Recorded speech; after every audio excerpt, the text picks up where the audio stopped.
un centro de física de partículas en Marsella, Francia, trabajando en el telescopio de neutrinos Antares, uno de los primeros telescopios y más grandes en el Mediterráneo. Y allí experimentó por primera vez lo que significa participar en la construcción de un detector de partículas en el mar Mediterráneo, ¿no? Después nos va a ilustrar esto desde el fondo del mar, que pone en el título. Posteriormente, otro postdoc lo realizó en la Escuela Politécnica de Zúrich. Probablemente, y esta es mi opinión, lo he puesto yo aparte, es una de las mejores escuelas politécnicas y universidades del mundo. De hecho, tenía un compañero que me decía, donde más pagan a un profesor es en la ETH, y estuvo él, es de las mejores del mundo, y donde continúa el campo de la física de neutrinos y la búsqueda de materia oscura que está muy relacionada con el neutrino.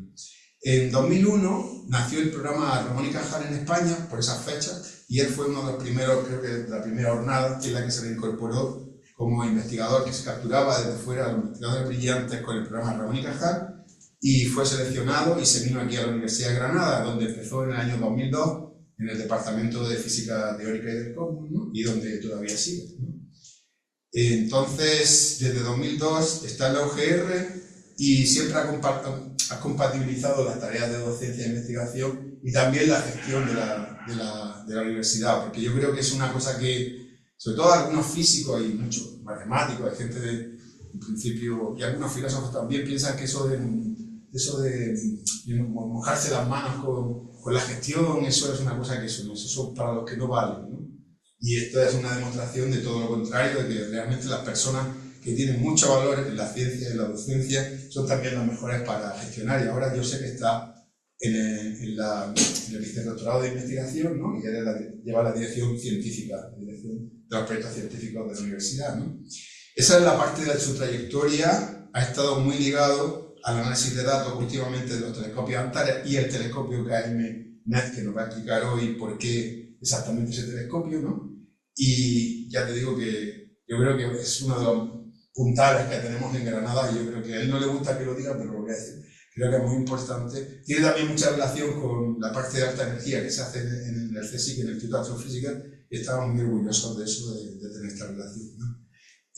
Bueno, yo creo que ya más o menos de ti he dicho. Lo único que el tema neutrinos es un tema muy apasionante, ¿no? Suena siempre esa palabra y realmente probablemente sea o es la partícula más común que tenemos alrededor, quitando los fotones, ¿no? Si los consideramos partículas serían los fotones, pero si no, son los neutrinos. O sea, es una cosa tan familiar a todos nosotros y no nos damos absolutamente nada de cuenta de que están atravesando continuamente por aquí, ¿no? Absolutamente nada de cuenta, y entonces Sergio nos va a explicar por qué y por qué tiene que irse al fondo del mar.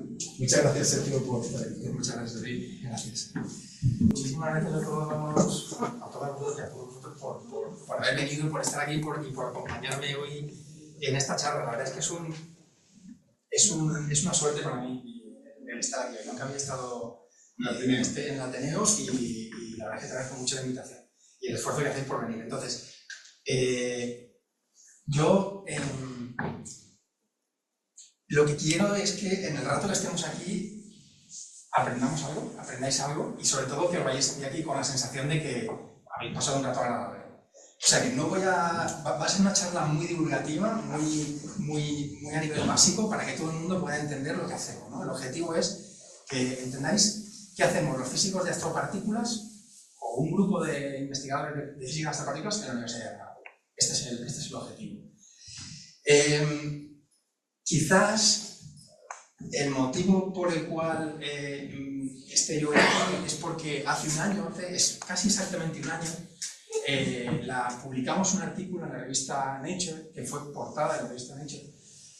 La colaboración en la que yo trabajo, el experimento en el que yo trabajo, no lo publiqué yo, lo publicó la colaboración, son grandes colaboraciones, grandes consorcios internacionales. Pues publicamos un artículo porque descubrimos algo. Vimos algo en el fondo del mar, algo que no pensábamos que íbamos a ver, algo muy extraño, que llamó la atención de la comunidad científica y de la revista Nature, que consideró que era relevante e importante el publicarlo. Entonces yo hoy os voy a contar en qué consiste este descubrimiento que hicimos. Entonces os voy a hablar de lo que es un neutrino, lo primero. Es fundamental. Primero tenéis que entender lo que es un neutrino, luego os hablaré del experimento kilómetro cúbico, que es el telescopio con el cual nosotros observamos los neutrinos, y luego os hablaré de este descubrimiento que lleva este nombre tan raro, que es como una matrícula, que pues esto es bastante común en astrofísica y en astronomía, que es darle nombres a los sucesos, a los eventos, a las cosas que vemos, ¿no? Cuando alguien descubre un nuevo objeto en el cielo, le suele dar un nombre, y este es el nombre que nosotros le dimos. El nombre tiene que ver con el nombre del experimento, que es kilómetro cúbico de nuestro experimento, y luego pues una fecha, que es el día en el que nosotros observamos ese suceso, ¿vale? En el año 2023, o sea, hace 2 años, lo que ocurre es que tardamos 1 año en analizar y en estudiar ese suceso y 1 año en publicarlo. Por eso esto tiene una fecha que parece ya un poco antigua, ¿no? En febrero, el día 13 de febrero. Bueno, pues vamos a empezar. A ver, no sé si ustedes, esto no es una clase de química ni una clase de física, pero vamos a intentar entender lo que es un neutrino y veréis que es muy fácil. Todo el mundo conoce esto, ¿verdad? Todo el mundo le suena. Los químicos nos han intentado convencer de que hay que aprenderse la tabla periódica porque la tabla periódica nos explica todo el mundo en el que nos movemos, ¿no? O sea, todo de lo que estamos hechos, ¿no? Esta mesa, esta camisa, todo, la silla en la que estés sentados, está compuesta por elementos de esa tabla periódica. Todo se explica con eso. Sin embargo, todos sabemos que podríamos esto simplificarlo mucho más, porque en realidad los elementos de la tabla periódica están hechos de protones y neutrones, o sea, de núcleos y de electrones, ¿vale? O sea que, en realidad, con estos 3 elementos, con protones, neutrones y electrones, podríamos construir toda la materia de la que estamos hechos, toda la que conocemos. Bueno, pues los físicos de partículas, en nuestros colisionadores, nos hemos dedicado a chocar partículas entre ellas y a romperlas. Y hemos descubierto que en realidad estos protones y estos neutrones de los que están hechos los núcleos no son bolas macizas sólidas, sino que están hechas de cosas. Tienen dentro cosas que nosotros llamamos quarks.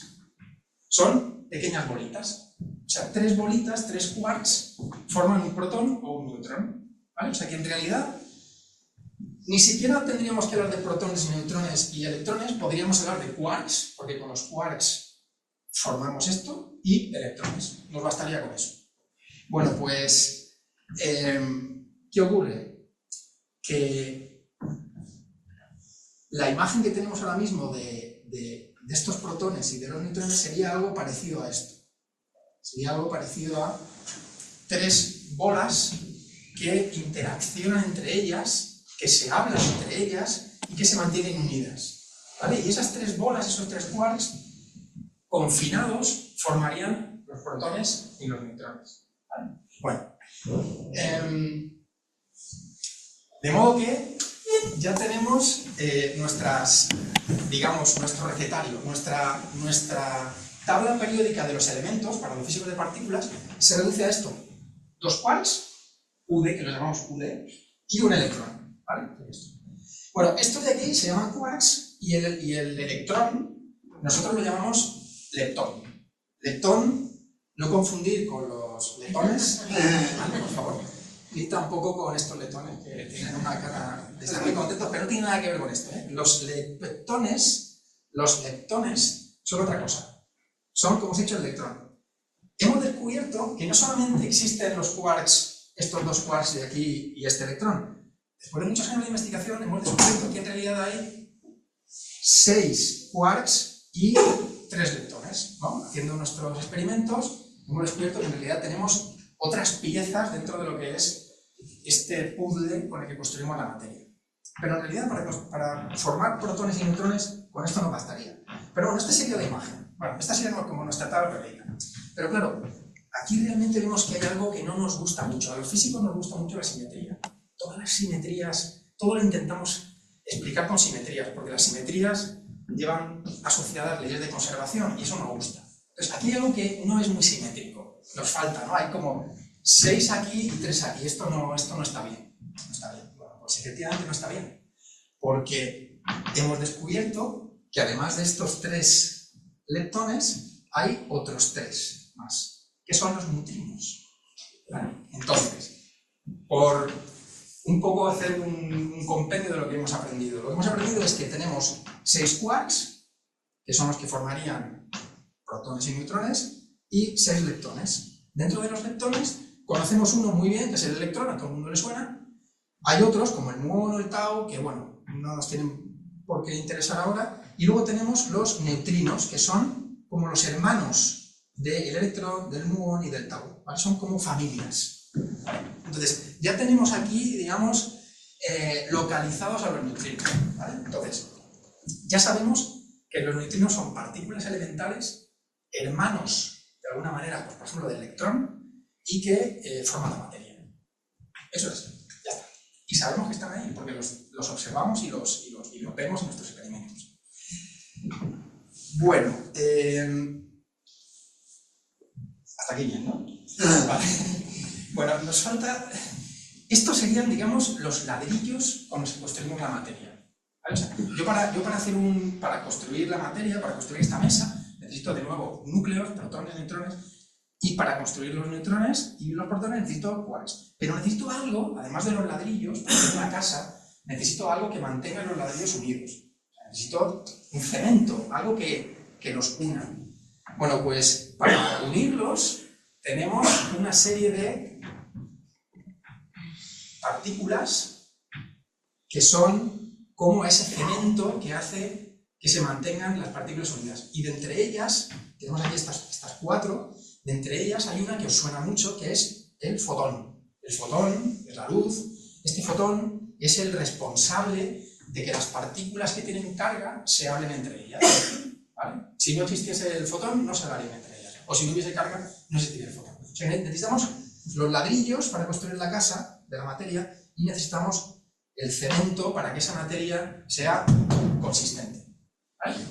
Bueno, pues esto nos lleva a que estos que tenemos aquí, estos cuatro nuevos ingredientes que hemos metido aquí, son los que transmiten la fuerza que todos experimentamos, ¿vale? Las fuerzas que hay, que hacen que las cosas se mantengan unidas o que se repelan, y están ahí gracias a estos elementos de aquí, ¿vale? La fuerza.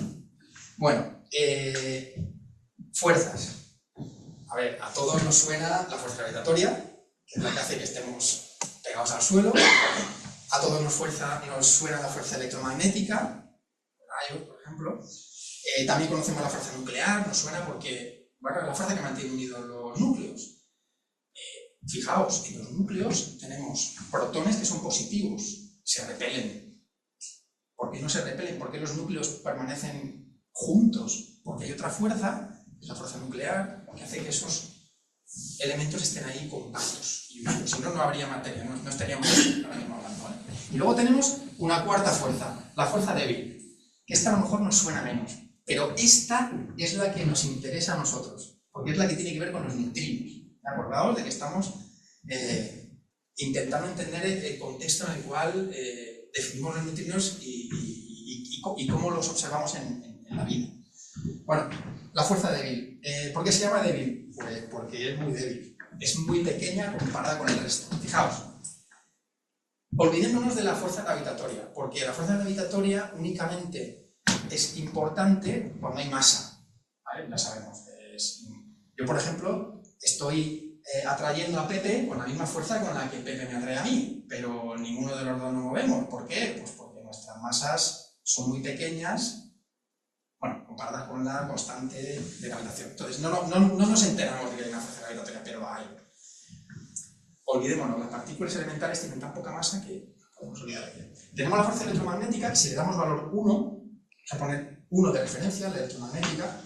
La nuclear sería un factor 100 más pequeña y la débil un factor 1.000.000 más pequeño. O sea que la débil es realmente muy débil, muy débil. ¿Vale? Pero tenemos estas 4 fuerzas en la naturaleza. Bueno, ¿qué ocurre?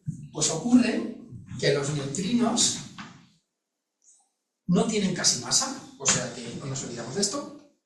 Los neutrinos no tienen carga, luego nos olvidamos de esto porque al no tener carga no interaccionan de manera electromagnética. Y los neutrinos son leptones, están en la parte baja de ese cuadro que os he enseñado antes, con lo cual no tienen fuerza nuclear tampoco, o sea, no sienten esa fuerza nuclear.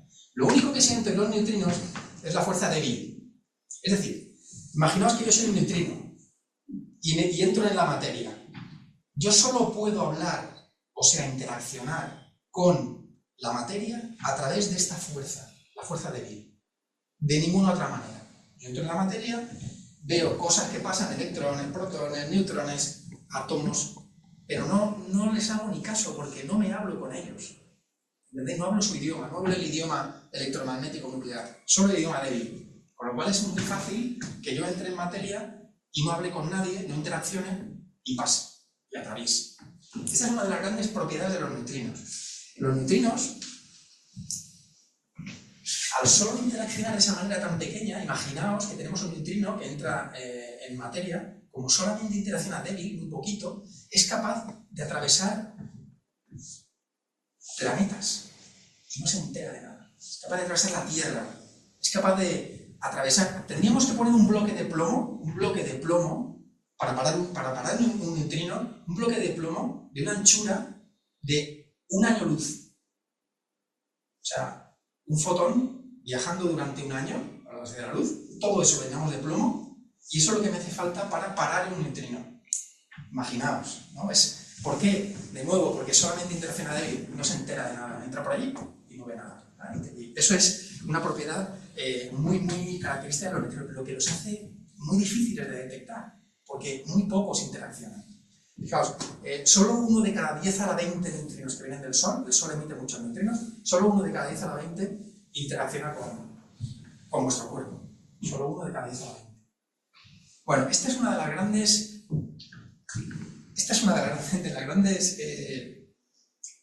cuestiones importantes de neutrinos, que es que interacciona muy poco. Y de hecho, este señor que tenéis aquí, que es Pauli, este señor lo que hizo fue el primero que postuló o que lanzó la idea de la existencia del neutrino. A ver, vámonos un momentito al año 1931. Vamos a ese año. Y en ese año los físicos de partículas tenían un problema enorme. ¿Por qué? Pues porque hicieron una serie de experimentos en los cuales parecía que se violaba la conservación de energía. Yo creo que a poco que os acordéis de lo que os enseñaban en el instituto, había una cosa que era sagrada, y era la conservación de energía. La energía ni se transforma, ni se crea ni se destruye, solo se transforma. Se conserva, o sea, es que eso es algo impepinable. Bueno, pues en el año 31 hicieron una serie de experimentos en los que faltaba energía. Y los físicos estaban locos. Incluso se llegaron a plantear el hecho de que la energía no se conservaba. Porque es que ellos, los físicos experimentales, siempre nos creemos los datos. Eso también es otra gran verdad para nosotros. Lo que dice el experimento, eso es sagrado. Lo que me diga la teoría, bueno, habrá que contrastar, pero el experimento es sagrado. El experimento me dice que falta energía. Pues a lo mejor es que no se conserva. Se llegaron a plantear eso. Bueno, menos mal que llegó Pauli y dijo, a ver, cuidado, hay ciertas cosas a las que no podemos renunciar, que es la conservación de la energía. Por tanto, este señor se inventó que había una partícula nueva. Dijo, en este experimento se crea una partícula que no estamos viendo, que no estamos observando, y que es la que se lleva esa energía que falta. ¿Vale? Imaginaos que en un experimento me faltan 10 de energía, pues se los lleva esa partícula. Y claro, como no la veo, pues se las lleva. Y parece que faltan, pero no que faltan, es que se la lleva. Bueno, pues, claro, Pauli dijo, tiene que ser algo así. Hay una partícula que se llama neutrino, que se lleva la energía que falta y que es muy difícil de detectar, por eso no la detectamos. Y el pobre hombre, desesperado, dijo, hoy he hecho algo que ningún físico teórico debería hacer en su vida. He predicho algo que nunca se detectará experimentalmente. Claro, él dijo, esta partícula que no estamos viendo no la vamos a ver nunca, porque es indetectable. Bueno, claro, él no sabía, bueno, más o menos sería esto, ¿no? O sea, él inventó una cosa, inventó una partícula, inventó un cubo de Rubik que dijo, no sé cómo resolverlo. O sea, me inventó una partícula, pero no la voy a poder detectar. Terrible. Bueno, él con lo que no contaba era con que los físicos de partículas son muy tenaces y al final, pues, decidieron poner mucho esfuerzo en intentar detectar esta partícula. Fijaos si son tenaces, y me atrevería a decir que hasta un poco brutos, que ellos sabían, hablamos de los años 40, ahora, ellos sabían que en un proceso nuclear, por ejemplo, en una explosión nuclear, habéis visto la película de Oppenheimer, ellos sabían que en una explosión nuclear se deberían generar muchos neutrinos, si es que esa teoría era válida. Bueno, pues ni cortos ni perezosos propusieron colocar un experimento al lado de, o sea, hacer una explosión nuclear y colocar un experimento para detectar neutrinos, porque se iban a generar muchos neutrinos. Y no, pues ya está. Es muy difícil de detectar, pero si se generan millones de neutrinos, alguno veremos. Bueno, por suerte esta idea se desechó, no explotaron ninguna bomba para detectar neutrinos, y lo que hicieron fue irse a otro lugar donde ellos intuían que podía haber neutrinos, que era cerca de una central nuclear, ¿vale? Mucho más eco que no estallar una bomba, ¿no? Entonces, bueno, aquí tenemos a los dos protagonistas, a Mr. Cowan y a Mr. Rains, estos dos físicos con su equipo, que colocaron unos detectores cerca de una planta nuclear y estuvieron midiendo. Bueno, os recuerdo que la predicción o la hipótesis de que existía una partícula que se llamaba neutrino fue en el año 31. Bueno, pues estos señores estuvieron diseñando el experimento, midiendo, no solo ellos, sino y tardaron pues casi 30 años en detectar los primeros neutrinos. Esta fue la carta el telegrama que le mandaron Cowan y Rains le mandaron a Pauli, a este señor que dijo: he hecho algo que jamás debería haber hecho, que era predecir algo que no se podía detectar experimentalmente. Bueno, pues lo que le dijeron a estos señores, aquí tenemos la fecha, fue en el año 56, ¿vale? Del 31 al 56.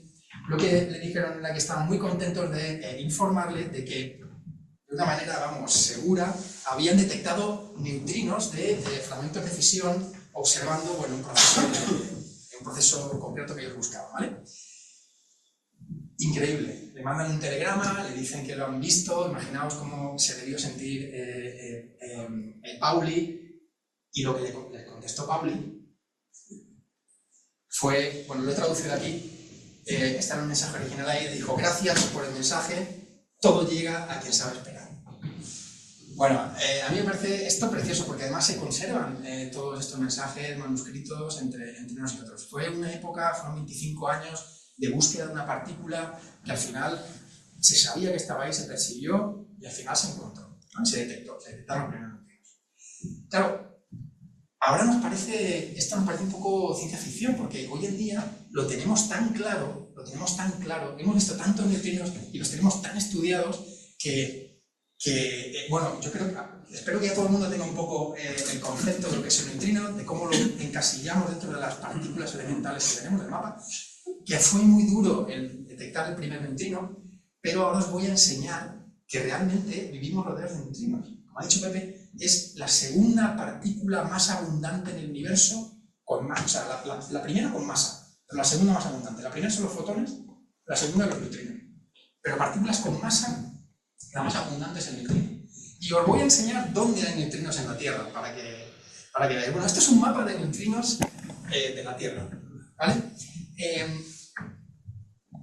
Este mapa es un mapa de desintegraciones radiactivas. Cuando un elemento radiactivo se desintegra, emite neutrinos. Bueno, en algunos tipos de desintegraciones se emiten neutrinos. Bueno, pues aquí tenéis las zonas más calientes, más marrones, son las zonas donde hay más actividad de neutrinos en la Tierra.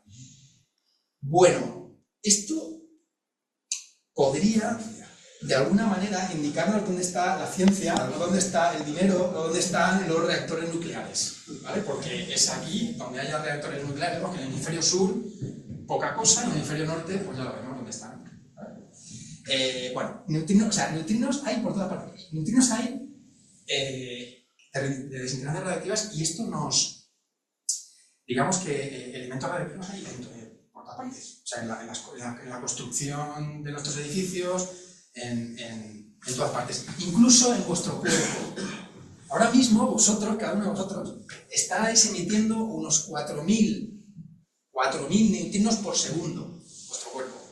4.000 neutrinos por segundo de desintegraciones del potasio 40. El potasio 40 tiene un isótopo que es radiactivo, que se desintegra y emite neutrinos, ¿vale? Por 4.000. Estamos todos compartiendo aquí neutrinos durante toda nuestra vida, emitiendo neutrinos, ¿vale? Claro, los neutrinos también, no solamente los tenemos aquí en la Tierra, los neutrinos también vienen de fuera, vienen de la atmósfera. ¿Por qué? Pues porque la Tierra recibe el bombardeo de lo que llamamos rayos cósmicos, bombardeo de partículas cargadas que vienen de objetos extraterrestres. Y cuando llegan a la parte alta de la atmósfera, interaccionan con el aire, y en cuanto llegan a la atmósfera, interaccionan con moléculas de aire y las rompen, se desintegran y generan cascadas de partículas. Y en estas cascadas de partículas, esto sería un rayo cósmico que llega de fuera, en estas cascadas de partículas hay desintegraciones y al final de la cascada de desintegración, los elementos más ligeros son los neutrinos. O sea, al final lo que tenemos aquí, abajo, en la Tierra, es una lluvia de neutrinos que vienen de los rayos cósmicos. No solamente de la Tierra, sino nos vienen del cielo. Y no solo de la atmósfera, nos vienen de más allá. Nos vienen, por ejemplo, del Sol. El Sol es la fuente de neutrinos más importante que tenemos aquí en la Tierra. Es un flujo muy alto de neutrinos, ya os he dicho, 10 a la 20. Bueno, más o menos por cada centímetro cuadrado de nuestro cuerpo, lo que es el pulgar, un centímetro cuadrado, 300.000 millones de neutrinos por segundo. Todo el rato. 300.000 millones de neutrinos por segundo por centímetro en nuestro cuerpo, en toda la Tierra. Bueno, esta es una fotografía del Sol, ¿vale? Hecha con un instrumento que todos nos puede resultar familiar. Nos llegan tantos neutrinos del Sol que somos capaces de hacerle una foto al Sol en neutrinos. O sea, si ahora nos quitamos las gafas de ver el Sol, estas, y nos ponemos una gafa de ver neutrinos, si pudiéramos verlos, y mirar al cielo, y mirar al Sol, veríamos esto. Estos son datos de un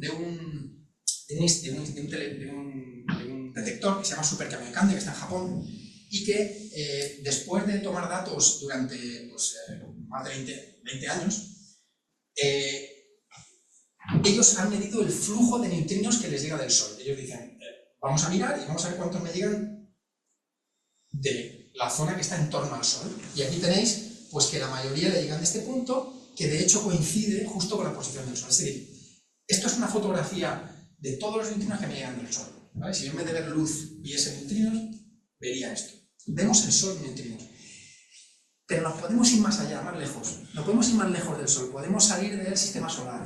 Y también hay neutrinos que nos vienen de otras fuentes. Un ejemplo son las supernovas.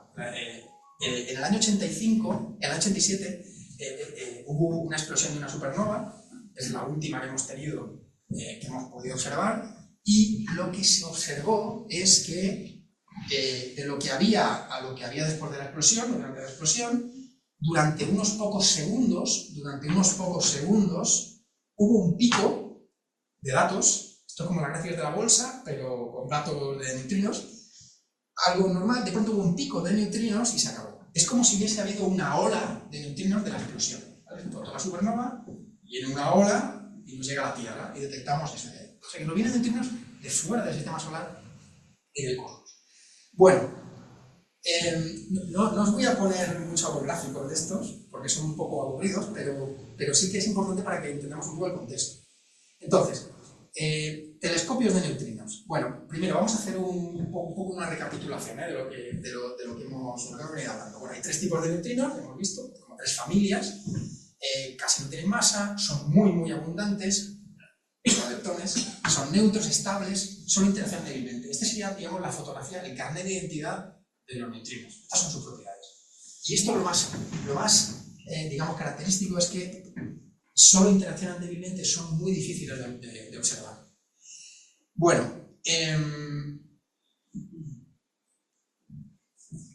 vamos a pasar ahora entonces ya a que voy a contar un poco cómo detectamos estos neutrinos. O sea, cómo hacemos ahora para nosotros observar los neutrinos que nos interesan, que son los neutrinos extraterrestres. A nosotros nos interesan, me refiero a nuestro experimento, no nos interesan los neutrinos que provienen de desintegraciones radiactivas, del cuerpo humano, todo esto no nos interesa. Nos interesan los neutrinos que vienen del cosmos, de fuera de nuestra galaxia o de otras galaxias. Eso es lo que nos interesa.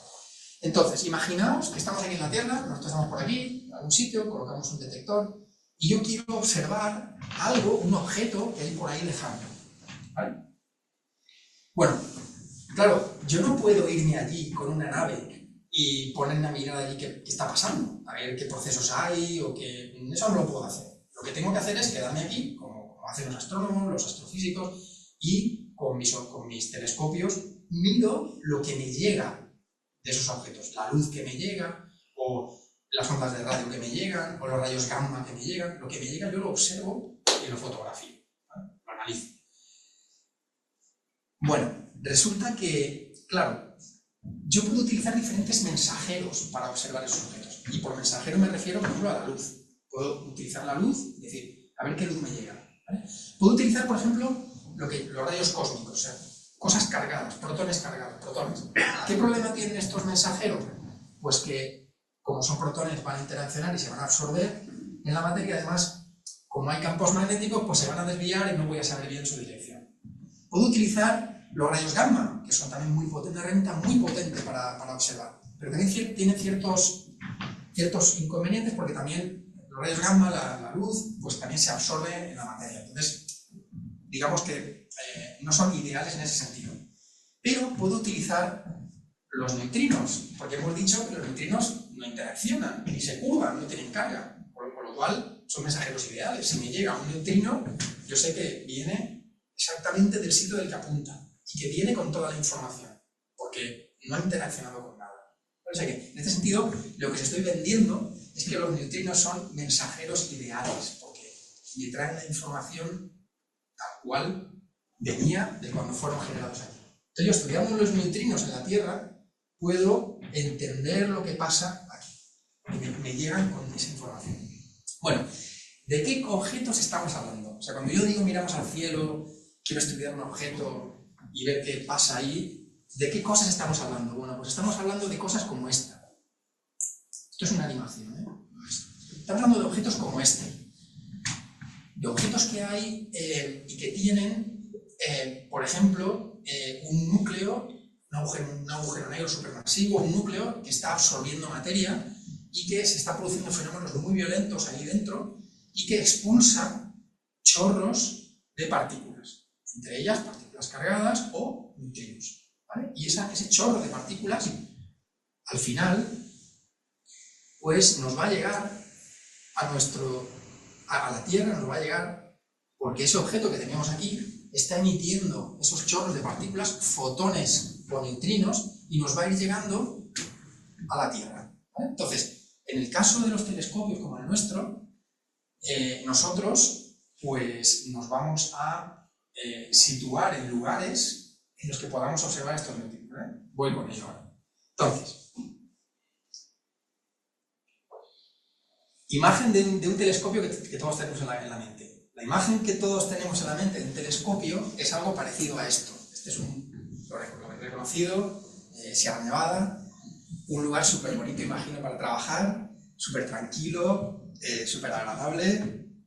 Un telescopio tiene que estar en un sitio pues alto, donde no haya contaminación lumínica, poca atmósfera, no sé, un sitio chulo, ¿no?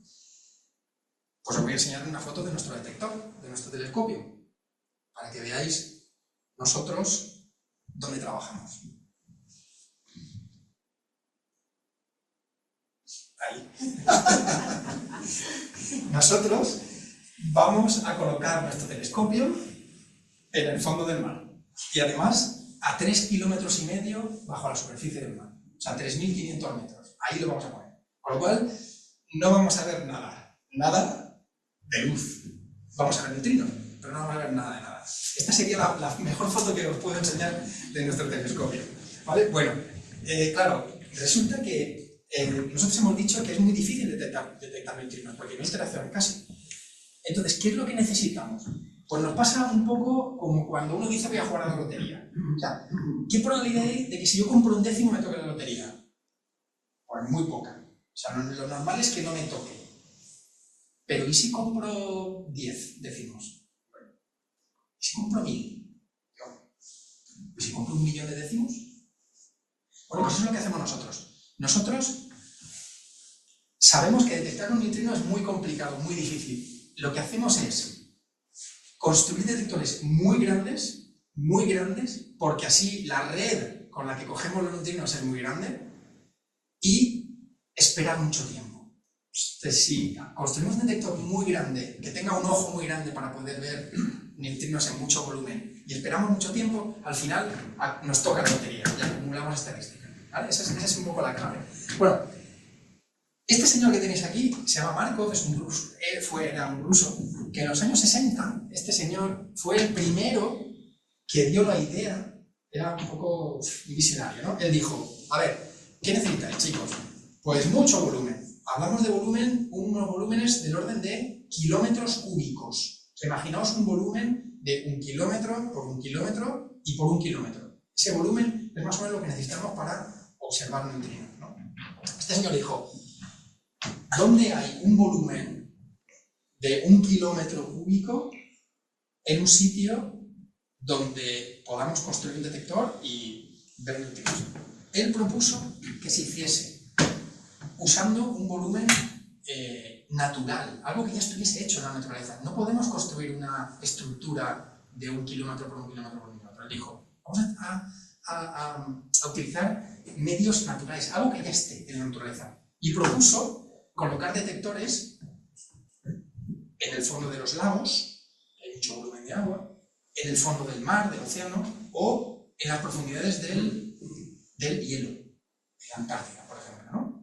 Entonces, a partir de esa idea de los años 60, ha habido numerosos experimentos, he puesto aquí diferentes experimentos que se han ido desarrollando con el tiempo, donde los físicos han ido desplegando sus sensores en lagos. Actualmente hay un detector en el lago Baikal, en Rusia, en el Polo Sur hay un detector de neutrinos en la Antártida, justo en el Polo Sur, ahí metido, debajo del hielo, y en el mar. Y en el mar tenemos el ejemplo del mar Mediterráneo, donde hemos construido Antares primero, que lo desmantelamos, y kilómetro cúbico, que es el que estamos construyendo ahora.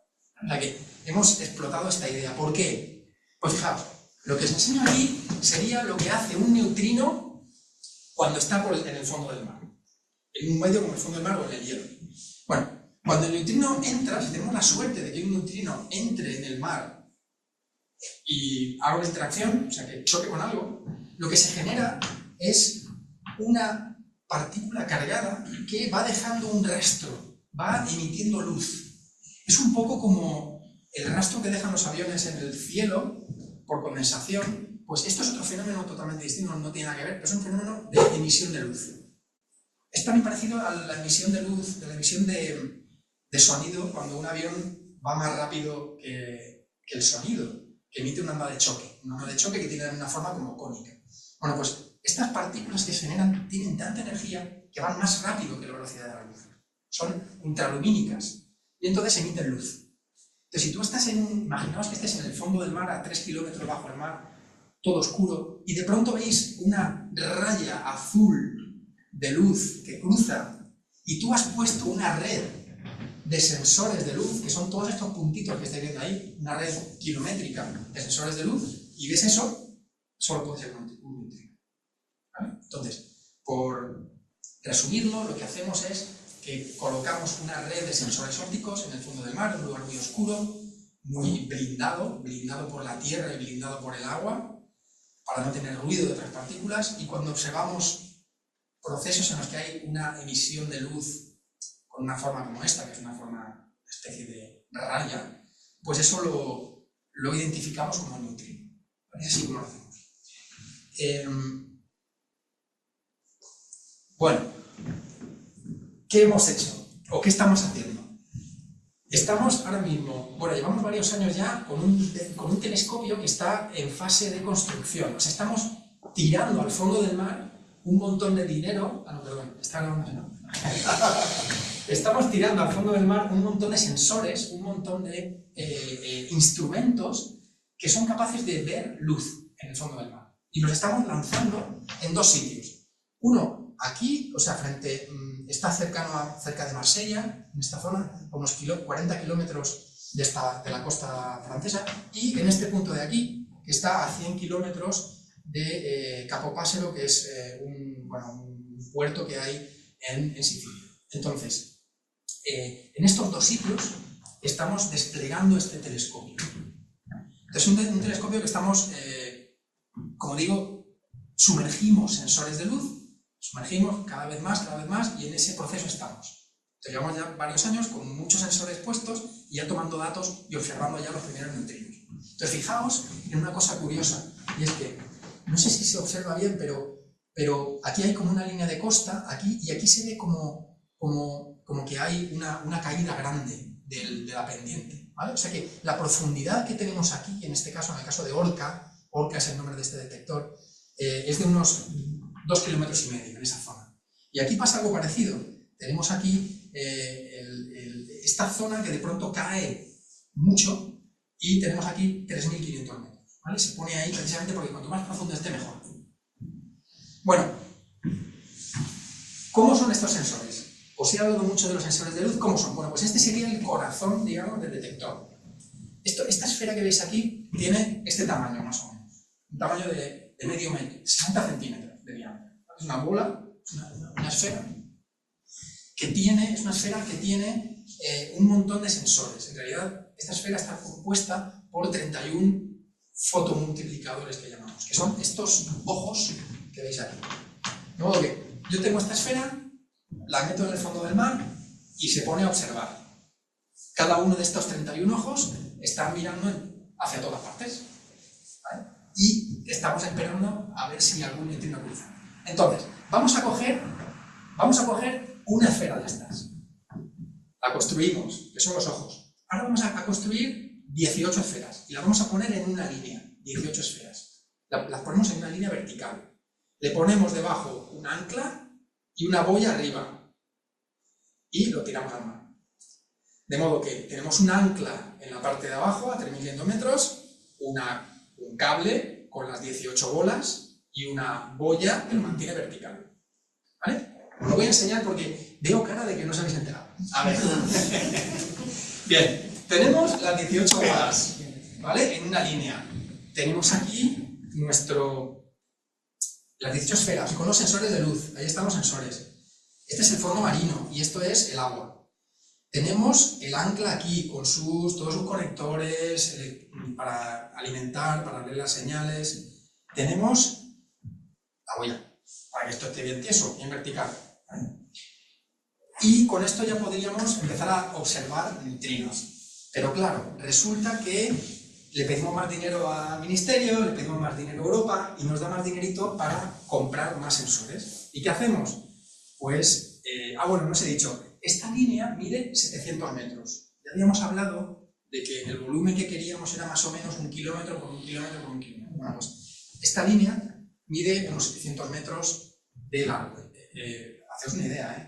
La Torre Eiffel son 300 más o menos. O sea, que esto es como 2 veces la Torre Eiffel. Bueno, le pedimos más dinero a la gente que tiene dinero y nos construimos otra línea. Claro, si tenemos 2 líneas, estamos jugando el doble de probabilidad y podemos ver más neutrinos con 2 líneas. Y la colocamos unos 100 metros de distancia de esa línea, ¿vale? Vamos a pedir más dinero todavía y entonces vamos a poner tantas líneas como dinero tengamos. Y es lo que estamos haciendo ahora.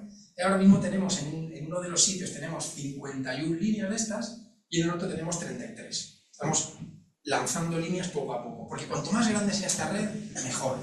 Más neutrinos y con mejores características los podremos observar. Entonces, al final, lo que nosotros vamos a tener va a ser algo como esto, pues un montón de líneas aquí debajo. Esta sería una visión ya un poco más a escala. O sea, si estos son 700 metros, pues estos serían los 3,5 kilómetros, y pues eso es lo que estamos haciendo ahora mismo, tanto en Orca como en Arca, o sea, en Francia y en Italia.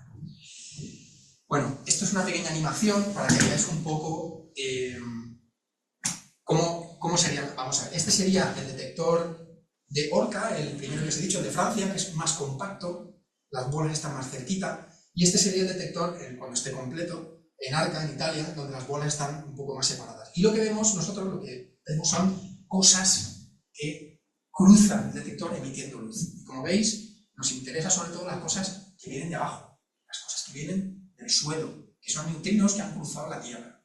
Nosotros, los neutrinos que observamos son neutrinos que han entrado por las antípodas, han entrado por Japón, Nueva Zelanda, por ahí, y han salido por el fondo del mar Mediterráneo. ¿Vale? ¿Por porque ningún otro objeto es capaz de cruzar la Tierra, solo los neutrinos.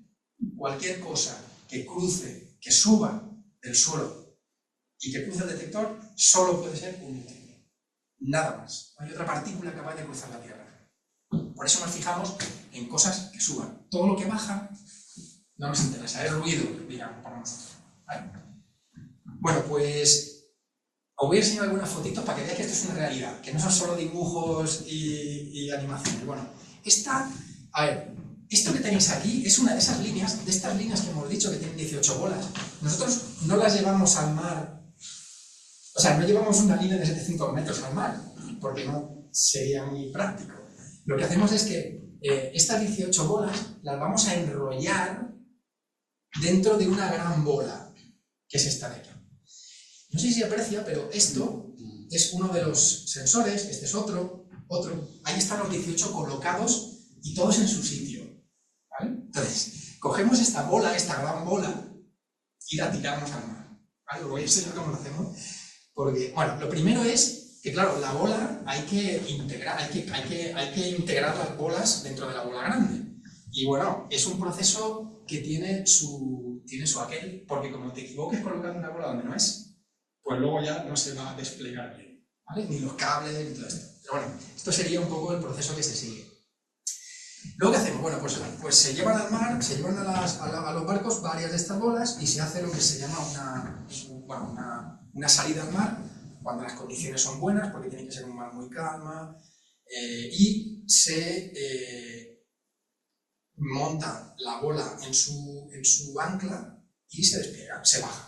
Este proceso de descender la bola tarda entre 2 y 3 horas, porque son 3 kilómetros y hay que ir muy despacito, para además luego hay que posicionarlo justo en el lugar donde se quiere colocar, porque si no luego es un follón, imagina que luego te sale una línea que está a 5 metros de otra, puede ser un poco de lío. Entonces, bueno, esto se vale, y cuando llega fijaos, pues esto a cámara rápida, ¿eh? Cuando llega esto al suelo, esto es muy lento, pero me he puesto a cámara rápida para que se vea, toca el suelo, fijaos que el suelo es muy arenoso, toca el suelo y se deposita ahí. Ahí tenemos, bueno, este en concreto, esto es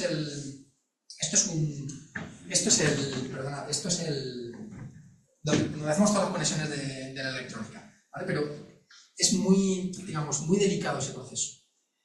Y lo que hacemos después, aquí tenéis, vale, vamos a ver si lo... Bueno, lo que vamos a ver ahora es, tenemos aquí el ancla, tenemos aquí la bola que ya ha llegado al suelo, y tenemos aquí el submarino, que tiene un brazo robótico, que mediante un proceso muy complejo y muy sofisticado, es decir, estirando una cuerda, va a soltar la bola. ¿Vale? Esa bola está ahí cogida con una brida, y este robot estira, desengancha una cosa y por flotación la bola se desenrolla y sale. A ver si...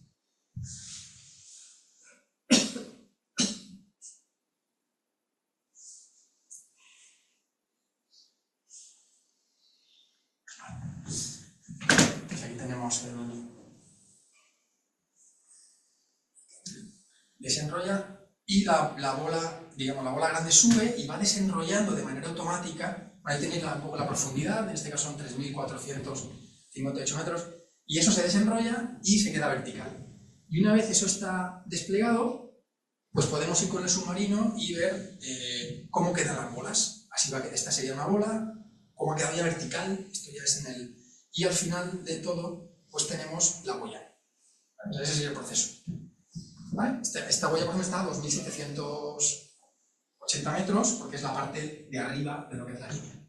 ¿Vale? Bueno, pues ya tenemos nuestro detector, ya tenemos todo desplegado, y ahora ya solamente tenemos que observar neutrinos. Bueno, pues aquí os enseño algunas imágenes, algunos sucesos de objetos verticales que caen, que son de los que no nos interesan, y otros de los que suben. Pero lo que veis ahí, cada vez que se ilumina una bola, cada vez que se hace grande una bola, es que recibe luz.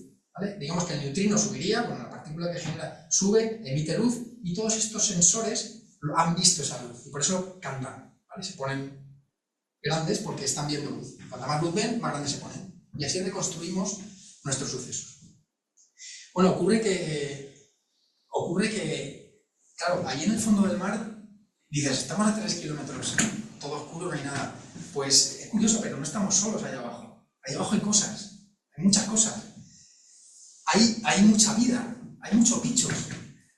Y hay muchos bichos que, claro, que de alguna manera nos molestan, porque es luz que no queremos. Entonces, fijaos, bueno, este es el pez famoso que tiene el cuerno, ¿no? Que la lucecilla ahí. Pero bueno, esto es solamente para enseñaros que lo que nosotros vemos de normal, lo que sería de normal, es solamente un fondo muy estable, sería este fondo. Esto sería la luz, digamos, que veríamos si no hubiese vida, si no hubiese nada. Es un fondo normal. Y de pronto vemos picos que están correlacionados con vida submarina, con bichillos de estos que emiten luz. Y sobre todo, una cosa muy curiosa, es que emiten luz, mucha luz, cuando hay mucha corriente de agua. O sea, cuando la corriente de agua es fuerte, como que se excitan y emiten luz, ¿no? Entonces vemos una correlación muy clara entre cuando vienen las corrientes de los ríos que desembocan en la zona y influyen en nuestro detector, vemos que ahí hay más actividad, y en épocas de primavera también hay más actividad de estos bichillos. Bueno, esto era una curiosidad que os quería enseñar. Bueno, entonces, ya sabemos lo que es un neutrino. Ya sabemos lo que es el detector, cómo es el telescopio, cómo lo hacemos, cómo desplegamos nuestros sensores bajo el mar. Ahora os quería contar que todo esto para qué sirve. O sea, ¿qué hacemos con esto? ¿No? Porque todo esto está muy bien, pero a ver, ¿esto qué? Bueno, pues, bueno.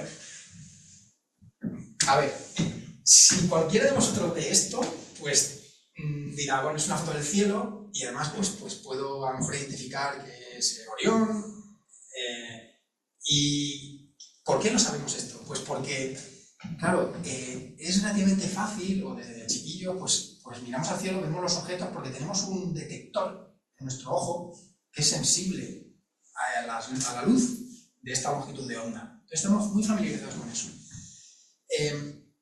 Esto que veis aquí sería hacer una especie de cartografía del cielo. O sea, yo podría decir, pues aquí está esta estrella, aquí está esta galaxia, o este planeta, lo que sea. Estamos muy familiarizados con eso, con hacer mapas del cielo con telescopios ópticos, como sería este caso. Bueno, pues lo que nosotros hacemos, una de las cosas que nosotros hacemos es exactamente lo mismo.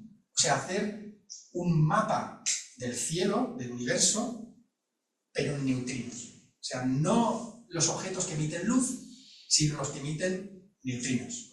Es como hacer una cartografía similar, que no es tan bonita, no es tan sexy, porque no se ve con los ojos y no lo tenemos que creer. Pero yo solamente os he puesto os traigo esto porque es bonito, no por otra cosa. Entonces, digamos, este sería el cielo, y estos serían, pues, objetos que nosotros perseguimos, intentamos ver si de ahí vienen neutrinos o no, porque hay otros experimentos que nos han dicho, pues mira, de aquí vienen rayos gamma, o de aquí vienen rayos cósmicos, o de aquí... Entonces, intentamos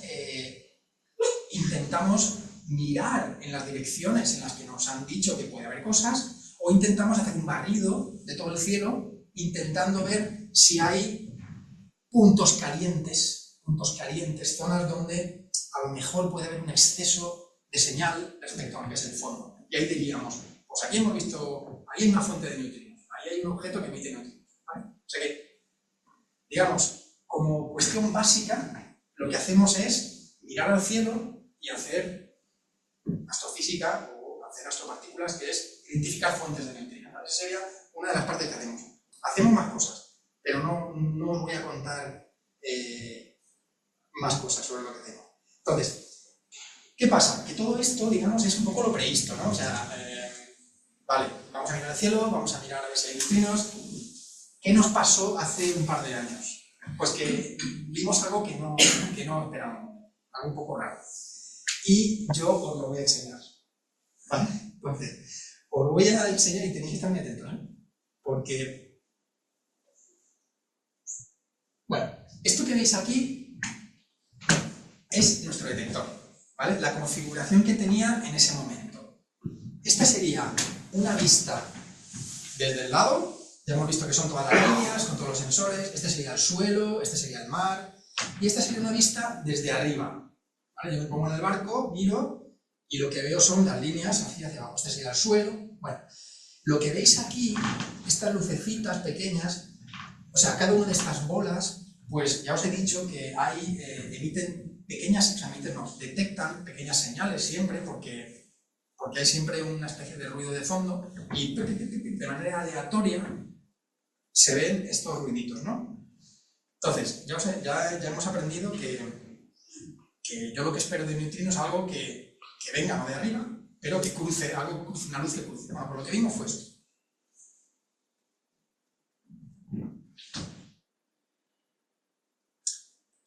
Vale, me diréis, ¿y? ¿No? Bueno, pues este suceso, esto que lo voy a poner otra vez, fijaos que cruza de derecha a izquierda, en realidad cruzó de oeste a este, ahora os lo voy a enseñar en otra vista, pero, y además cruza más o menos, bueno, no por el centro del detector, pero sí en un lugar donde, bueno, hay bastante información, ¿no? No es que pasase por fuera, y lo que observamos, como os digo, fue esto, ¿no? Esto fue lo que grabó nuestro detector, ¿vale? Algo que va cruzando, es algo que cruza y además de manera muy clara.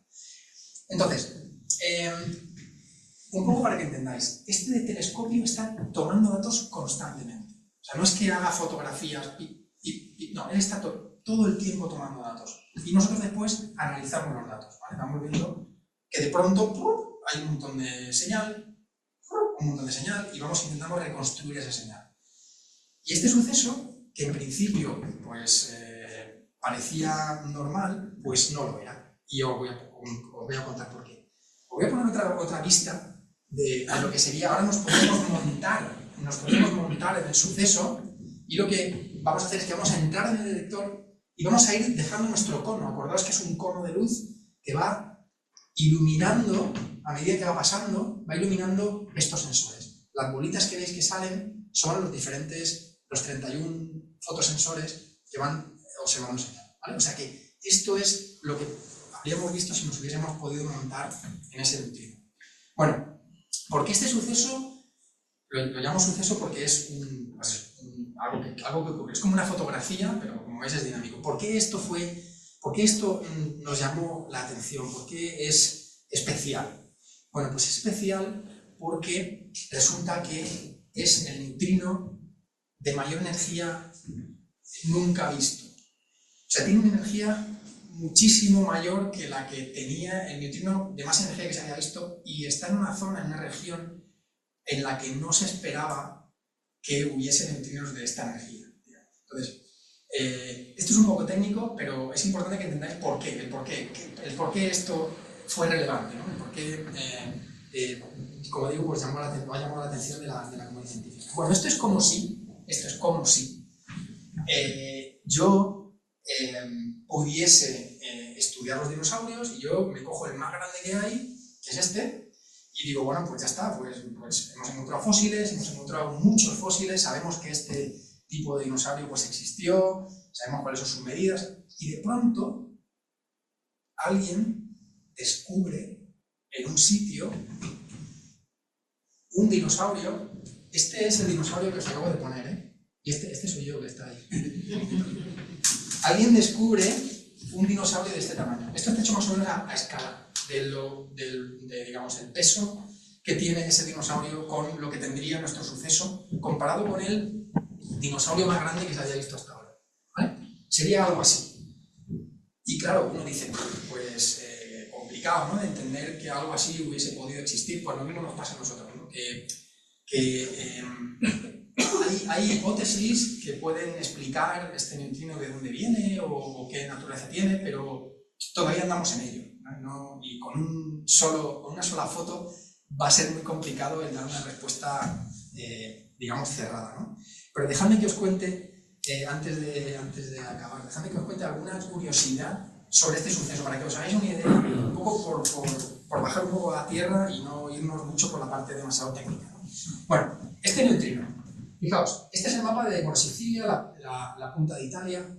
Este neutrino entró de oeste a este.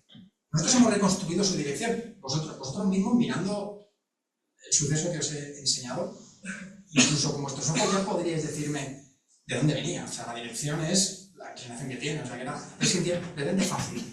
Es el neutrino, bueno, no con más energía, sino con más luz que tenemos de toda la estadística que tenemos, con más fotomultiplicadores con señal, o sea, es una barbaridad lo que tiene este suceso.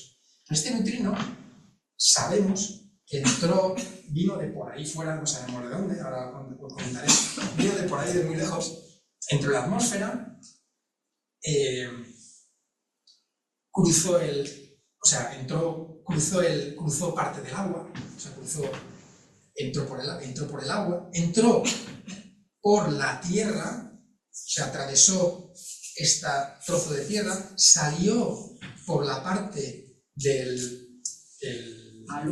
talud, exacto, gracias, salió por esta parte y llegó a nuestro detector. Es como si el neutrino hubiese venido de la parte de allá de Sierra Nevada, hubiese atravesado la sierra y hubiese salido por esta parte, y lo hubiésemos visto aquí. O sea que atravesó parte de esta tierra, y lo vimos aquí. Como os he dicho, no tenemos nada claro de dónde viene. Puede venir de muchos sitios, pero es algo que no podemos decir con certitud. Sabemos la dirección, sabemos a dónde apunta, pero lo que no sabemos es cuál es la fuente de ese neutrino. No podemos identificarlo de manera absoluta. Pero, como os he dicho, nosotros apostamos, bueno, una de las hipótesis es que venga de un objeto que sea muy, muy violento y que esté emitiendo chorros de partículas, que hay objetos que eventualmente apuntan a la Tierra. ¿Vale? Hay objetos que apuntan a la Tierra y que vemos son como faros, ¿no? Que apuntan y que nos emiten partículas. Bueno, esa es una de las hipótesis que tenemos. Entonces, ¿qué fue lo primero que hicimos? Dijimos, bueno, pues vamos a cogernos el mapa conocido de fuentes, por ejemplo, de rayos gamma, que sabemos que son fuentes que están ahí, que emiten rayos gamma, y es bastante plausible o es probable que si emite rayos gamma o emite otras cosas, también emita neutrinos. O sea que primero vamos a ver las fuentes conocidas que hay. Este sería un poco el mapa de este sería el plano galáctico, y nuestro suceso, digamos que vendría de por aquí, ¿vale? De esta zona. Entonces, ¿qué hemos hecho? Pues hemos mirado, como cuando uno mira con un catalejo y dice, a ver, ¿de dónde puede venir esto? Hemos mirado con nuestro catalejo y lo que hemos visto es que, si esta es la dirección de donde viene nuestro suceso, hemos encontrado en la zona cercana a nuestro suceso varios objetos, que son los que tenéis aquí numerados, que son fuentes, objetos que ya sabemos que emiten cosas y que podrían ser eventualmente responsables también de la emisión. Podría venir de ahí. Por ejemplo, este número 1 está muy cerquita de donde nosotros hemos visto nuestro neutrino y pues, podría ser un objeto que a lo mejor viene de ese objeto, o a lo mejor no. ¿Vale? Porque tenemos también nuestros errores en lo que es la dirección del objeto. Pero bueno, os lo cuento solamente para transmitir la idea de que cuando hacemos este tipo de astronomía con neutrinos, pues es muy importante el colaborar con otros experimentos, con otros telescopios y hacer lo que llamamos astronomía multimensajero. ¿Qué quiere decir multimensajero? Pues que no solamente nos fijamos en que si hay un neutrino, de dónde puede venir, es que tenemos que mirar a los rayos cósmicos, tenemos que mirar los rayos gamma, tenemos que mirar las ondas gravitacionales, tenemos que mirar todos los mensajeros que tenemos en el universo. ¿Por qué? Porque todo está correlacionado. Si algo emite luz o emite rayos X, es probable que emita rayos cósmicos y que emita neutrinos. Por lo tanto, es muy importante esta interconexión entre experimentos que miran cosas diferentes. Para estos nuevos problemas hemos aprendido en los últimos años y hay una muy buena interconexión entre los experimentos.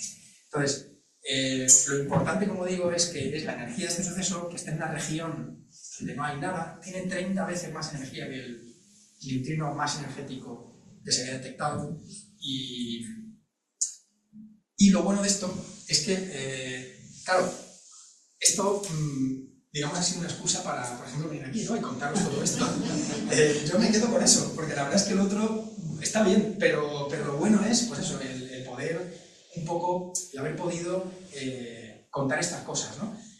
Y, por ejemplo, una cosa que a mí me alegra mucho, y os invito a que los que podáis ir a la Facultad de Ciencias, que sabéis que está ahí muy cerca, pues nos ha permitido, por ejemplo, traer un módulo, un trozo del telescopio Antares, que es el telescopio que había antes de Kilómetro Cúbico y que lo desmantelamos en 2002. Entonces ese telescopio se troceó y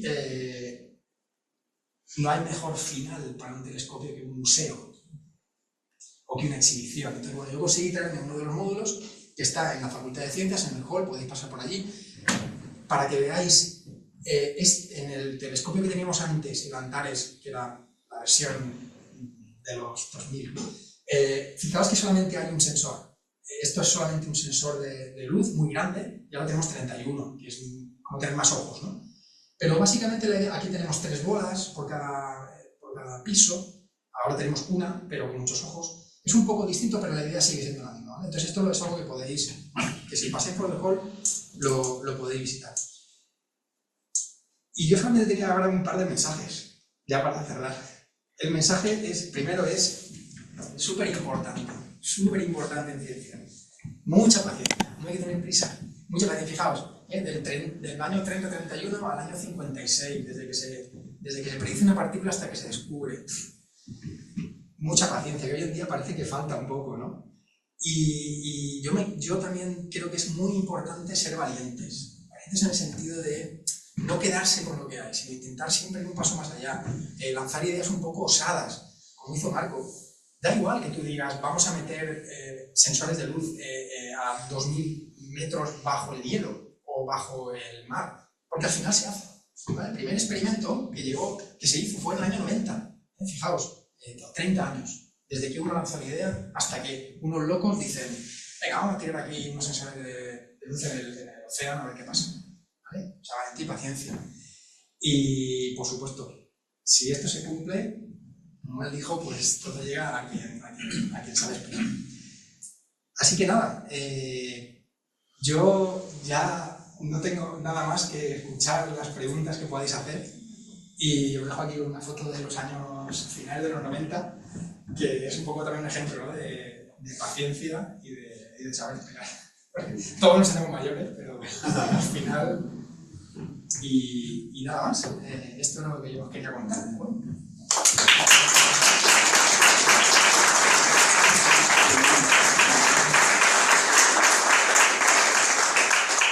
¿Algunas preguntillas, Sergio? Pues sí. Emilio. A mí me ha gustado muchísimo, he aprendido bastante de la educación de neutrinos, pero hay una cosa que me gustaría saber. Hemos hablado de que el neutrino no interactúa con absolutamente nada y de pronto lo hemos convertido en luz y vemos algo. ¿Dónde está el truco cuando convertimos el neutrino en luz? Vale. O sea, el neutrino en realidad sí interacciona débilmente, o sea, interacciona muy poco, ¿vale? Cuando nosotros tendemos a decir no interacciona, pero es porque atraviesa la Tierra y eso es como no interacciona, ¿no? Entonces, interacciona débilmente, interacciona muy poquito, es muy difícil.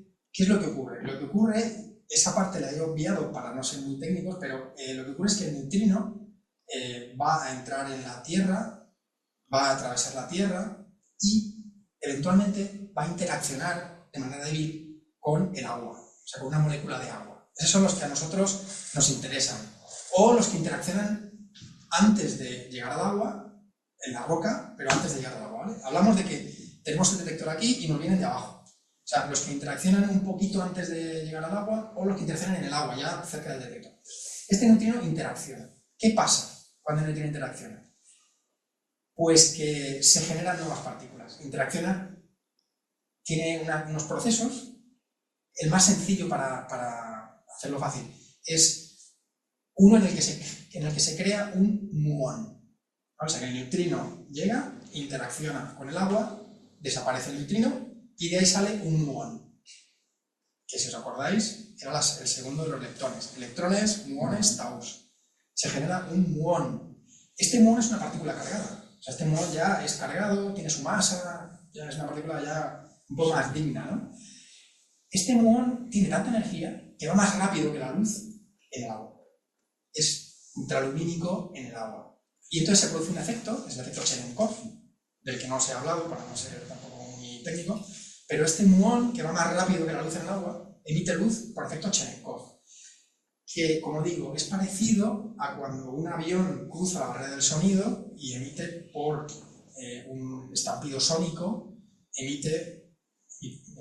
se produce una compactación del aire y entonces emite una onda de sonido. Esto es algo parecido, el proceso es totalmente distinto, pero algo parecido. Entonces hay un cono de luz azul que persigue a ese muón. Es ese cono de luz azul el que nosotros vemos. Nosotros no vemos el neutrino. El neutrino interacciona, muere, de ahí sale el muón genera su cono de luz y es el que vemos.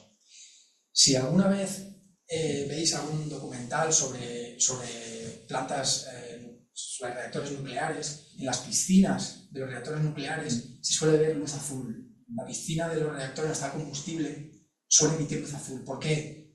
Por lo mismo. En los tanques de combustible hay muchas desintegraciones radiactivas, evidentemente, porque hay material radiactivo, y todas las desintegraciones generan electrones, por ejemplo, que van también más rápido que la luz y emiten luz azul. O sea, cuando veis una piscina en un reactor nuclear azul, es por esto, es porque es luz Cherenkov.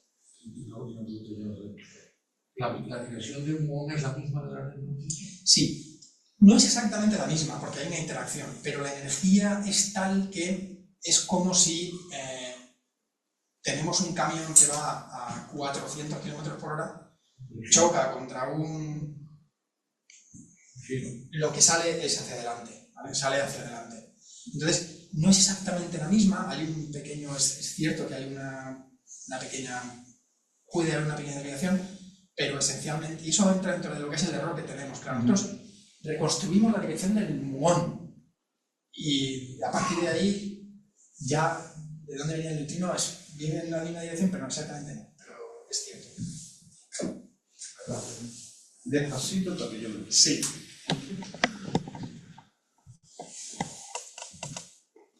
¿Cómo pueden ser partículas hiperlumínicas? Los físicos deciden unas cosas que los ingenieros no llegan, ¿vale? Por favor. Tiene truco. Sí. A ver, hay otro principio sacrosanto, además del de conservación de energía, que es que nada puede ir más rápido que la velocidad de la luz en el vacío. ¿Ahí? ¿Me quedo ahí? ¿O sigo? Sí. Vale. Bueno, lo desarrollo un poco más si quieres. Cuando estamos en otros medios, todo depende del índice de refracción del medio. O sea, la clave está en el índice de refracción. Entonces, en el vacío nada puede ir más rápido que la luz en el vacío. Pero cuando estoy en otro medio, ya sea el agua, ya sea el hielo, ya sea un cristal, lo que sea, hay partículas que van más rápido que la velocidad de la luz. Porque la velocidad de la luz cambia en el medio. Y viaja a otra. Hay una relación entre longitud de onda y frecuencia. La energía la mantiene, pero hay una relación entre velocidad de luz y frecuencia y puede ir más despacio. Y ahí está un poco la clave, o sea, ahí está un poco el truco, ¿no? Es decir, emite luz Cherenkov por eso. Si no fuese así, no emitiría luz.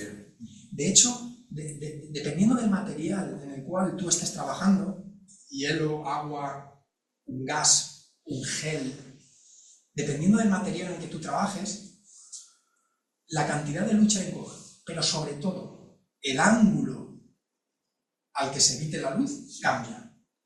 O sea, en nuestro caso, por ejemplo, en el agua, el cono de luz Cherenkov es de unos 43 grados, que está muy bien porque es muy grande, o sea, te permite ver un cono grande de 43 grados. Si el cono fuese de 1 grado o menos, pues no verías nada, porque la luz sería una línea, sería un punto exactamente. Entonces, cuanto más grande sea el cono, mejor.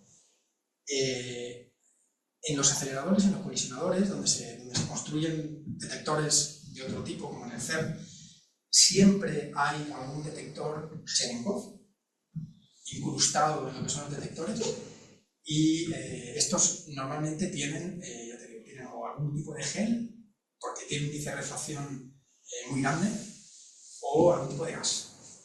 Y con saber cuál es el índice, con saber el tipo de material que es, utilizas el cono, pones el ángulo y con eso ya puedes reconstruir tu partícula. Y una última. habéis conseguido, porque antes hablabas de que la masa es muy exigua, habéis conseguido medir la masa del neutrino. Eso también tiene, es muy interesante, sí, es muy interesante, porque os he dicho que el neutrino tiene masa. Sí. El neutrino tiene masa. Vale. No lo hemos medido. Entonces, ¿cómo me estás diciendo que tiene masa si no la has medido? Pues no la has medido todavía. Claro, pero podría no tener masa, o sea, podríamos estar mintiendo, o podríamos decir, bueno, pues quizás. Pero no chocaría contra otra partícula. Bueno, sabemos que tiene masa, Sí, vale. lo sabemos, pero no la hemos medido. Entonces, lo que hemos medido son cotas superiores. O sea, sabemos que tiene un valor muy pequeño. Sabemos que tiene un valor que está por debajo de un cierto valor. Y además ese límite se va tirando para abajo cada vez más. ¿Vale? Cada vez más hay un límite superior a la masa neutrino. Sabemos que no es nula, pero lo estamos acotando cada vez más. ¿Vale? Entonces, ¿por qué sabemos que no es nula? Pues no porque lo hayamos medido, sino de manera indirecta. Hay un proceso que se llama oscilaciones de neutrinos. Es un proceso mecanocuántico por el cual estos tres neutrinos de los que estamos hablando, el electrón, el muón y el tau, se cambian entre ellos, oscilan. Es decir, que yo puedo tener un neutrino electrón en un momento dado, que va viajando por el espacio, y cuando yo lo observo, al cabo de un cierto tiempo, ha dejado de ser neutrino electrón y ha pasado a ser neutrino muón. Y si lo dejo correr más tiempo y lo vuelvo a observar, tiene una cierta probabilidad de ser neutrino tau y una cierta probabilidad de volver a ser neutrino electrón. O sea, tiene probabilidad de ser cualquiera de las tres cosas, que yo solo puedo verlo cuando lo detecto. Lo detecto y digo, este era un muón, porque he visto que era un muón. Entonces, hay un fenómeno, este fenómeno de la oscilación de neutrinos hace que los neutrinos cambien de sabor, lo llamamos sabor, ¿vale? Sabor electrón, sabor muón o sabor tau. Y ese fenómeno lo hemos observado. Estoy dando un poco de vuelta para llegar a la respuesta. Hemos observado que cuando tenemos un haz de neutrinos de un tipo, luego detectamos neutrinos de otro, con lo cual han oscilado. ¿Vale? Eso solo es posible si tienen masa. Si no tienen masa, no pueden oscilar. Entonces, sabemos que tienen masa y sabemos incluso es curioso, sabemos incluso las diferencias de masa. O sea, sabemos la diferencia de masa que hay entre este y entre este y este. Las diferencias, pero no el valor absoluto. Porque esas diferencias de masa son las que me explican las oscilaciones. O sea, dependiendo de la diferencia de masas, oscilan más o menos, y yo midiendo la oscilación sé cuál es la diferencia de masas. Entonces, yo sé que hay una diferencia de masas, sé que tienen masa, no la he medido. Y el que la mida se va a llevar un premio. Porque hay un montón de experimentos. Premio Nobel. No sé, pero hay un montón de experimentos. Nosotros no podemos medir la masa del neutrino. No, con nuestro experimento no podemos hacerlo. Pero sí podemos medir oscilaciones. Hemos medido las oscilaciones, ¿no? Lo hemos publicado ya. Lo observamos con estos neutrinos, somos capaces de ver flujos esperados y flujos observados. Entonces vemos que eso realmente oscila.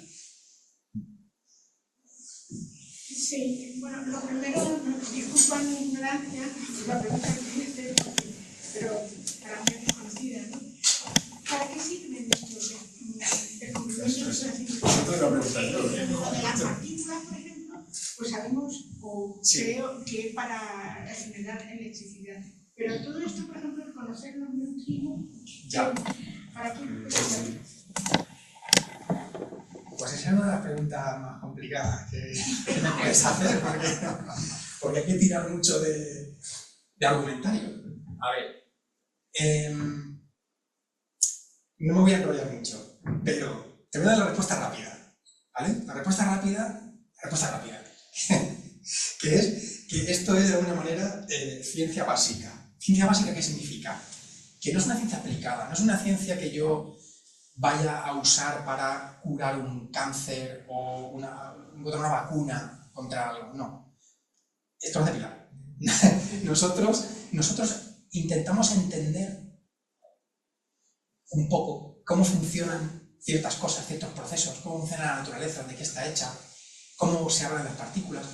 ¿Por qué esto es importante? Pues porque a lo mejor hace 150 años la gente decía, un electrón, ¿eso qué es? ¿Eso para qué sirve? ¿Eso qué me estás contando? O el fotón, ¿eso para qué? Antes de que se inventase, digamos, o se desarrollase toda la electricidad, ¿no? Decían, el electrón, ¿eso para qué sirve? Yo no digo que vayamos a tener energía con los neutrinos, pero ni vayamos a tener luz con los neutrinos, no. Pero es un poco el entender, o sea, el comprender, el completar un poco el puzzle, el avanzar en el conocimiento. Yo, que soy muy honesto, hacemos eso. O sea, nos gastamos el dinero en eso. En ir al cielo, en buscar materia oscura, por ejemplo, es otra de las partes que hacemos. Si encontramos materia oscura, habríamos dado respuesta al 25% de la materia en el universo. Perdón, al 74%. No sabemos. Entonces, esa es la primera parte, que sería, digamos, la parte más, bueno, la respuesta más rápida, ¿no? Es ciencia básica, no sirve para cosas prácticas. De momento. Pero luego está, bueno, si me puedo extender un poco más, resulta que luego también hay cosas que hacemos que de manera indirecta se aplican en la industria. Es decir, todo esto que habéis visto, o sea, si nos ciñésemos solo al estudio de unos datos, al análisis de unos datos, hacer unos gráficos, se quedaría lo que te he dicho. Pero para hacer esto, para construir este detector, pues han pasado 20 años desde el primer diseño que hicimos. Hace falta mucha tecnología que la estamos desarrollando nosotros. Por ejemplo, solo un ejemplo, en la cuestión de, por ejemplo, la sincronización temporal del detector. Tú piensas que hay un montón de sensores, 31 en cada bola, va a haber 100 líneas, esto está a 100 kilómetros de la costa, todos esos datos hay que tomarlos, grabarlos, tienen que tener una sincronización temporal muy importante, porque si no, tú no puedes reconstruir nada. Si cada sensor da la luz cuando él quiere, no puedes reconstruir cosas, tiene que estar todo perfectamente sincronizado. Los instrumentos que estamos desarrollando para, por ejemplo, sincronizar todo esto y saber que todo son instrumentos que son punteros, o sea, que se están haciendo en nuestros laboratorios en temas de sincronización temporal. Nosotros, pues eso, hay industrias, sobre todo ahora, industrias de armamento, por ejemplo, que utilizan el tema GPS, de la temporización, y que están muy interesadas en desarrollar este tipo de cosas, ¿no? Porque todo esto tiene que estar, ya te digo, muy sincronizado. Por ejemplo, el tema de despliegue de líneas, lo que implica el tener un submarino que sea capaz de bajar esas profundidades, que tenga estas capacidades de saber hacer ciertas cosas. Todo eso es una industria que se arrastra gracias a estos experimentos y a otros que hay en el campo. Tema de tratamiento de datos. Lo mismo, utilizamos una cantidad de información, de datos, procesamiento de datos, que estamos también empujando en esa dirección, ¿no? Del almacenamiento y del procesado. O sea, hay digamos, muchas cuestiones satélites que bueno, al final tienen su impacto, ¿no? Es que una pregunta, te la iba a hacer porque esta es una pregunta típica que hay que hacer en estas charlas, que no se ve la aplicación directa y entonces, bueno, él ha dicho, están tirando los millones al mes, ¿lo has dicho? Sí. Están tirando los millones, nunca se tiran los millones, no, realmente nunca se tiran. Entonces, aunque no sea exactamente de neutrinos, pero todo lo que es la física de partículas, cuando ahora vas al hospital a la radioterapia, cuando ahora vas a los hospitales y... Bueno, aquí Pilar me puede corregir, pero no sé, todavía en España, yo creo que si queda en Granada, no hay una cosa, cuando estaba en Camisa hay una facultad entera que se llama Física Médica. Hay una facultad que construye instrumentos para utilizar en hospitales con la física esta. Ellos tienen, luego los venden, las patentes se forran, ¿no? En MIT, que sabéis que es la universidad, Politécnica de Ingeniería, ha montado una facultad de medicina. Esto después se aplica. Todo esto después se aplica, y seguro, bueno, nada más que la foto que has hecho de esos neutrinos, ya eso después se aplica y la mente humana es capaz de aplicarlo a desarrollos pues, para, no ya solo de la industria, sino de particular en la salud y todo eso. O sea que lo que pasa es que eso tarda. Entonces, si uno va a 4 años con el voto, no da tiempo. O sea, 4 años de voto, tú eso, estás tirando 2 millones, un populista, 200 millones de dólares. Pues claro, 4 años, pues lleva, todo el mundo le cree, porque resulta que en 4 años eso no... Tiene que pasar muchos años. En cierto modo hay que creer, hay que creer que la ciencia soluciona problemas, porque si no cree eso, como se vota cada 4 años, pues entonces eso no se nota. Pero luego cuando vas al hospital y dices, ¿no? Porque han traído unas buenas máquinas de radioterapia porque estas apuntan, no sé qué. Estas no, son aquellas que había antes que quemaban todo, ¿no? Ahora, ¿no? Pues eso vale dinero. Y eso tienes que aprender para hacerla. Una medicina nuclear. Una medicina que nuclear. hace unos años era imposible, hoy en día, para los diagnósticos y sobre todo para un seguimiento de cáncer, el PET es fundamental. Para apuntar con una precisión. Viendo... Ese tipo relacionado con lo que sería la física nuclear. Los sensores. Pero luego el tema de sensores, de hecho nosotros que hacemos astrofísica también nos lo han dicho muchas veces desde aquí. Un telescopio, pero bueno, 100 millones por un telescopio, pero bueno, no te vale uno, tiene que ser 100 millones. Es que es una pregunta típica que nos hacen continuamente. Y claro que tiene que ser uno de 100 millones. Ya está. ¿Por qué? Porque después, ¿no? Bueno, después tiene el internet, ¿no? Sí. El internet nació entre el CERN y no sé, y los físicos, astrofísicos y físicos particulares. De ahí nació el internet. Sí. Todo lo que ahora tenemos en la red nació ahí, comunicándose. Para compartir. Y las redes de internet, yo me acuerdo cuando empecé no había, y había unas pequeñas redes en astrofísica en Inglaterra, unas pequeñas redes allí y tal. ¿Por qué nació el internet allí? Y no nació, yo qué sé, vendiendo coles en algún sitio, o en las grandes plantaciones de algodón, no, nació allí. Una curiosidad. Esto después tarda tiempo. Una curiosidad, otro apunte sobre lo que esto... Mira, una de las líneas de investigación que hay, que nosotros no hacemos, pero hay gente que está dedicando a utilizar los neutrinos, toma aplicación, para explorar el interior de la Tierra. ¿Cómo hacemos esto? Pues, claro, si resulta que bueno, por hacerlo fácil, si resulta que la Tierra está hecha con diferentes capas de diferente material, concéntrico, tú midiendo el flujo de neutrinos que te vienen, que atraviesan la Tierra, claro, pues puedes saber una radiografía del interior de la Tierra. Y hay trabajos, hay un trabajo de 2017 donde ellos dan unos primeros resultados sobre el perfil del interior de la Tierra medido con neutrinos. Que a lo mejor tampoco... Pues Sergio, venías preparado, ¿eh? Bueno, sí, pero porque no podemos hacer un túnel, o sea, no podemos hacer un túnel hasta el centro de la Tierra y ver qué hay ahí, es que no podemos. Entonces, los neutrinos es como una radiografía, lo he dicho, nos permiten ver lo que hay dentro de una manera indirecta. O sea, pero sobre todo... Con los muones también, ¿no? Lo de los muones es súper curioso. Con los muones, bueno, no me quiero enrollar con esto, pero que se ha visto en las pirámides, no sé si sabéis esto, pero que... El interior de las pirámides. Se han descubierto cavidades, habitaciones por pasillos en algunas pirámides en Egipto, utilizando los rayos cósmicos, porque ahí hay menos roca que en otras partes, y entonces pues se ve que hay un mayor flujo y se hace un mapeo del interior de la pirámide sin tener que romperla. Eso está, eso no se puede. A ver, bueno, muchas gracias por venir esta tarde a intercambiar neutrinos con nosotros.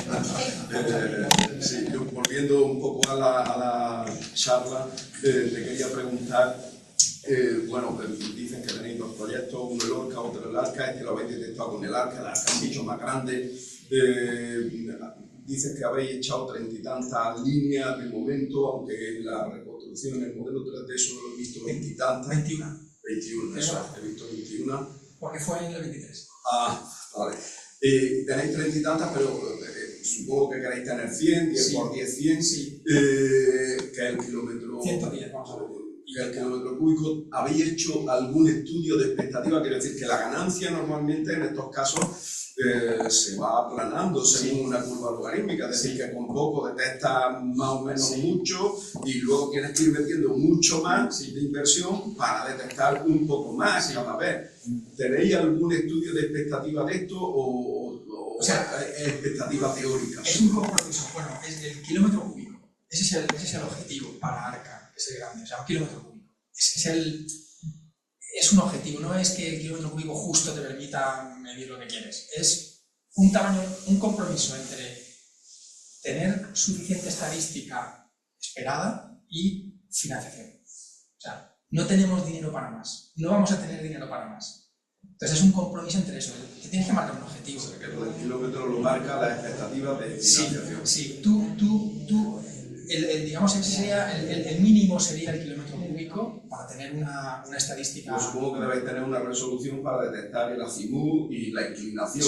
Para detectar la inclinación con precisión tenéis que tener una malla suficientemente espesa, ¿no? Claro.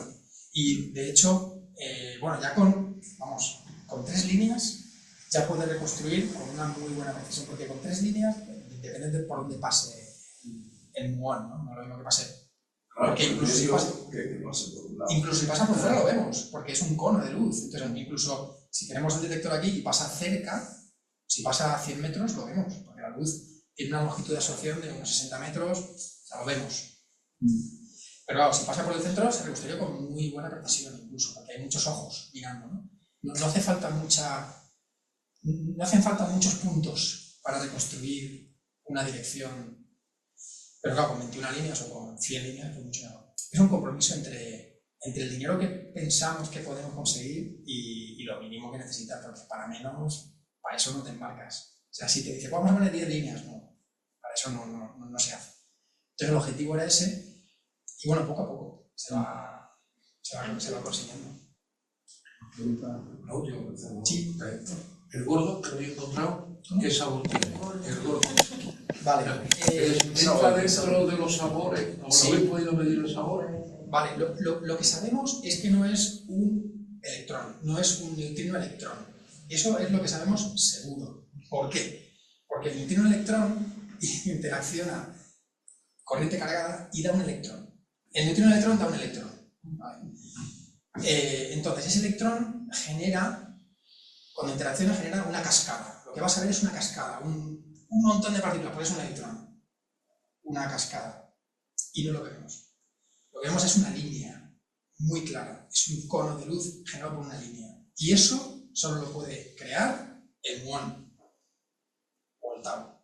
Pero sobre todo el muón. Entonces el muón, que es una partícula que va a viajar mucho tiempo, muchos kilómetros, el muón va a viajar kilómetros en el agua. Ese nos va a dejar una línea muy limpia, que es lo que vemos. Entonces, si es un muón, tiene que ser un neutrino muónico. Como son las familias que os he enseñado, electrón va con neutrino electrónico, muón con neutrino muónico y tau con neutrino tau. Si tengo un neutrino muónico, me va a generar un muón por conservación del número electrónico. No podemos movernos entre familias. Es como la conservación de la carga, pero del número electrónico. Entonces, al haber observado una cosa que es una raya, que es un muón, inferimos que es un neutrino muónico, el que vino de Dios a dónde. ¿Vale? Si hubiésemos visto una cascada, habría sido un electrón, un neutrino electrónico. Una cascada me refiero a... pero sería como... No sería algo que cruza, sería como una especie de esfera, como una bola grande. O sea, por la topología. O sea, el Sol, por ejemplo, el Sol no produce esa energía. Claro, el Sol, ¿qué pasa con el Sol? Pues que el Sol nos da muchísimos neutrinos, pero son de muy baja energía. Aquí estamos hablando, es que no lo he querido poner porque tampoco tenía mucho sentido dar los números, ¿no? Pero estamos hablando de petaelectronvoltios. El Sol nos da neutrinos de que son millones de veces menos energéticos de lo que hemos visto. Entonces, los neutrinos que ven del Sol, nosotros no los vemos realmente, porque son neutrinos, imaginaos un neutrino de muy poca energía, que con cierta poca energía daría una partícula que emitiría luz, pero con cierta poca energía daría un centímetro, 2 centímetros, muy poquito, y eso no lo podemos distinguir del fondo. Ahora, un muón como este que cruza y que tiene en el detector y nos ha dejado un rastro de 500 metros, pues ahí sí podemos, eso no viene del Sol seguro, ¿no? Pero entonces, todo lo que no viene del Sol no lo vemos. O sea, es tan poquito que tenga tan poca energía que no lo vemos. ¿Alguien que... No, yo quería comentar.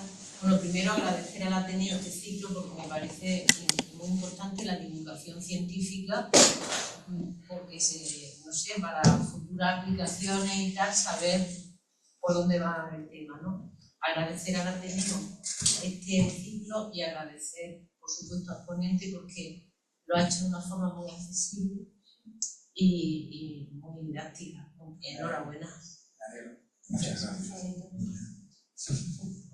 Vale.